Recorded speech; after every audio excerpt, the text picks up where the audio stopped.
call the level of high policy or even principle or philosophy, what is the department's view of its proper role, if any, in proactively advancing the wellbeing of all veterans? The department's view is that is its primary role, and that is why we exist. And so we work through all those outcomes. I just referenced outcome 3, which is that commemoratives outcome, commemorations.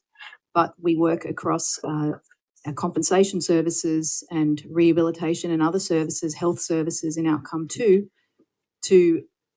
at all touch points to increase veterans' awareness and willingness to engage with supports or any veteran-specific services that we can provide. Has the department identified any measures, programs or other things that it thinks might advance the wellbeing of veterans in a significant way, but for which it does not have necessary authority or resources?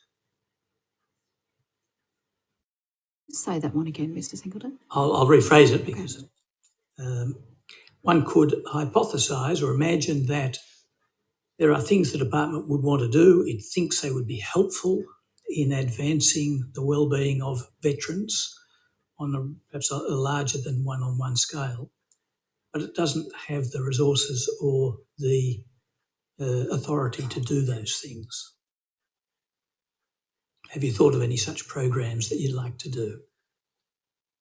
Not immediately. I would like to do, we're continuing to work to do the things that we are legislatively charged with to discharge those things better for veterans and with improved outcomes. I would say to your question about doing things better, where we've identified we could do more to help veterans, I think a really significant element of that is where we can work more collaboratively and in partnership with the ex-service organisation sector and to leverage their connections. And it comes back to that same point about commemorations, that there are many connections that exist in the veteran community of which DVA is not a part. And we don't need to be a part if the information about what we can provide is available through those networks, and that people who interact with an ex-service organisation have a clear sense of and are given a clear sense of what DVA is able to do and what the community sector effectively can do, which in for veterans is the ex-service organisation sector.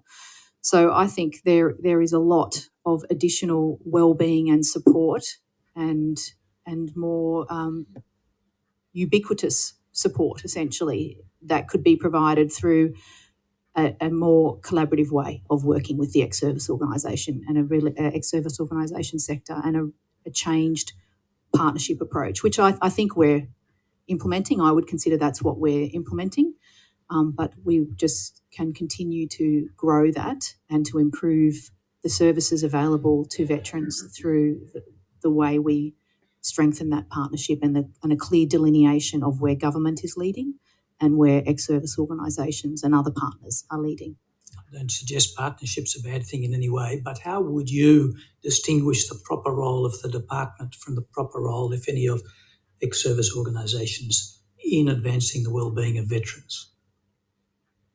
At the moment, that is set out under our legislation, which sets out our proper role with regard to compensation. Under outcome 1, our proper role with regard to health services and other services in outcome 2, and our role in commemoration. So the way I would express it is the way it's expressed at the moment in legislation for DVA. And that's why I mentioned earlier the partnership with the ex-service organisation sector, because I believe that there is a significant extent to which government would not be best placed to provide certain types of support to veterans. Peer support, for example, we do that. Obviously, we have networks of that in DVA, in Open Arms, and in other services we provide, but it can't ever supplant the connection with colleagues outside of a government program. And I think that's a really significant area there where it's not set out in our legislative remit, but it is beneficial for veterans and certainly can add to their wellbeing there are standards around what government can fund, empirical standards, therapeutic levels of proof, scientific and medical evidence about what we can fund, because we're subject to, public accountability around expenditure of any monies. And yet we know there are programs that are beneficial for veterans that might not meet those standards, but are indisputably good for veteran wellbeing and for psychosocial wellbeing.